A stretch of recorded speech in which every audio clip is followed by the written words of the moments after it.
Huh.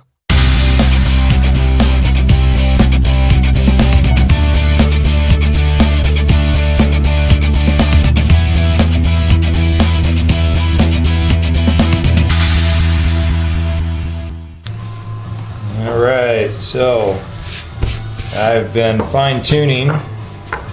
It's getting pretty close. And it's just constant, feeling every little part of the thing, trying to figure out where you feel a lump, or like for instance right here, I'm flat or even scoop a little bit, and then there's a ridge, and then it goes up. So I'm gonna peel right where I'm feeling it right here. I'm just gonna work my way up that and try to get rid of that feeling an edge there, more or less. Now, a lot of that will come out when I sand. And I'm about ready to hit it with the sander and try to flatten it out, mostly. So I'm a lot better there now.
So that's where the pickups are going to sit.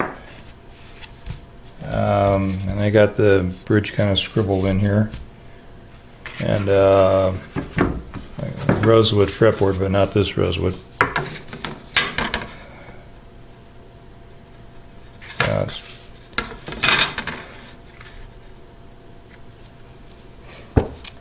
And it's going to have gold hardware. So I got a Bigsby sitting over there that's going on this thing. B7 up to around here. I'm going to put a roller bridge on it, even though that's not what came on these, but I'm a custom builder and I want my guitar to play in tune and stay in tune. So customer wants a Bigsby, he wants it to play in tune, he's going to have to suffer through having a roller bridge, whether it looks period correct or not. Probably not going to use cream pickup rings, probably use black. I'll look at some more pictures and see what was kind of normal. Thinking black was, but most of the ones I've seen have had chrome hardware. I'm going to have cream binding because I want it to kind of look like it's an older guitar with a little age on it, maybe, although I want it to be perfect. I'm not going to relic it or anything.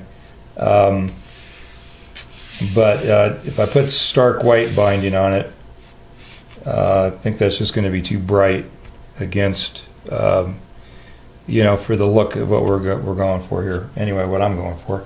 I'm going to use the Evo frets, which are gold colored, so, or, you know, brass colored, so they'll blend in nicely with the gold hardware. Yeah. Anyway, I just kind of wanted to get a feel for it like that. So I'm going to continue playing the little spots and doing that, working this edge down again. Put another piece of paper on my sander and go for that. You can actually, well, you know this if you've done any kind of woodwork, you can feel a lot more than you can see. I would never know. I mean, looking at it, it's pretty good to me. I see a little random scratch here and there, you know, from the planing and sanding with coarser paper. I've got this to a point where I'm going to call this good. I'm really liking it.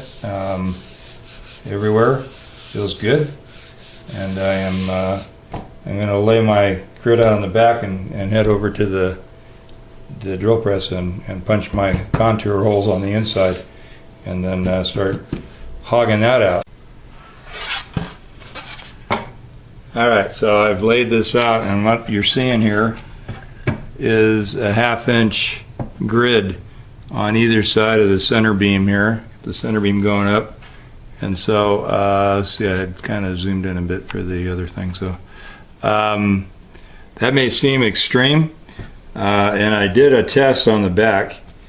I did a one side I went 1/2 by 1 inch, and 1 inch would have been lengthwise, and then the other side I went 1/2 by 1 inch, and 1 inch would have been across the grain. On both sides I ended going back and just punching random holes all over the place, because it just made it that much easier to clear the bulk of the waste. And then as I was planing down to the level of the bottom of the holes, it was just easier to have the holes closer together. Yeah, so I just decided to do a 1/2 by 1/2 grid.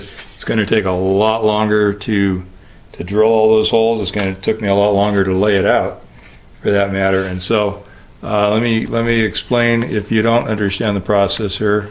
This might shed some light on it for you. So I have a drill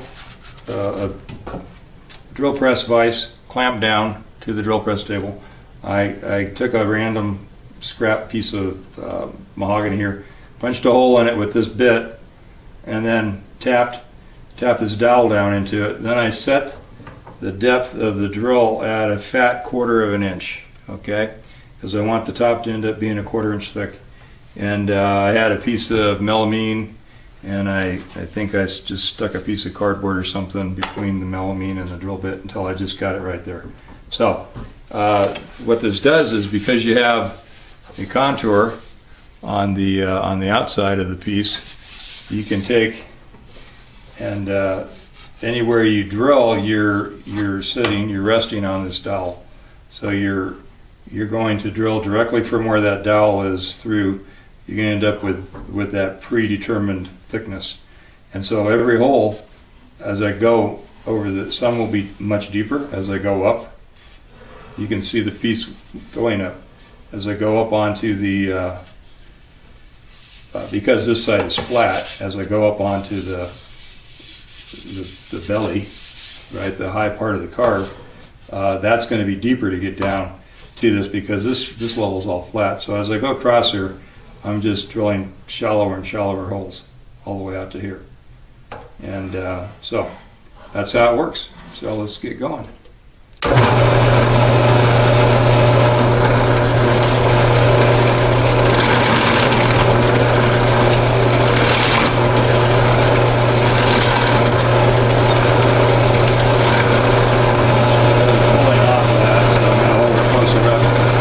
Probably can't see the drill bit.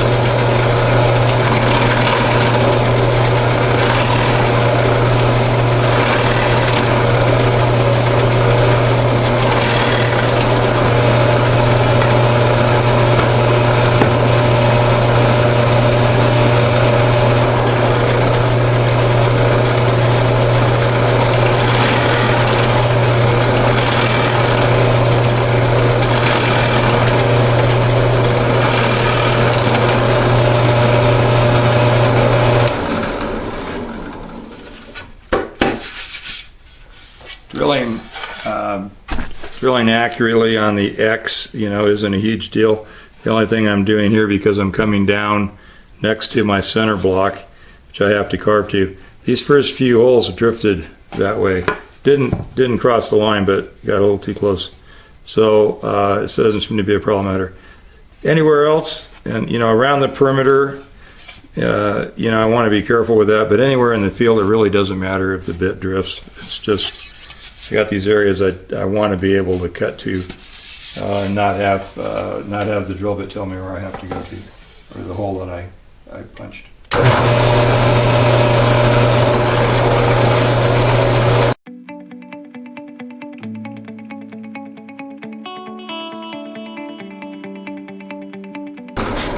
Something else I'm attempting to do, and it's kind of hard to tell when you're standing like this, but it looks like it in the camera. Trying to keep this piece, relatively flat, perpendicular to the drill bit. If I was coming through like this or like that, then I would end up with one edge of the hole really being deeper to the front than what I'm intending. So relatively flat is good. It doesn't have to be perfectly flat, but as close as possible.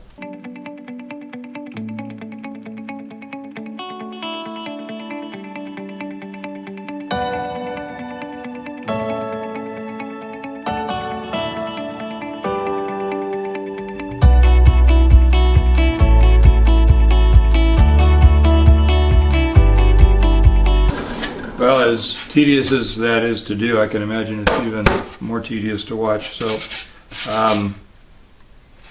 that's it for now. Just drilling away.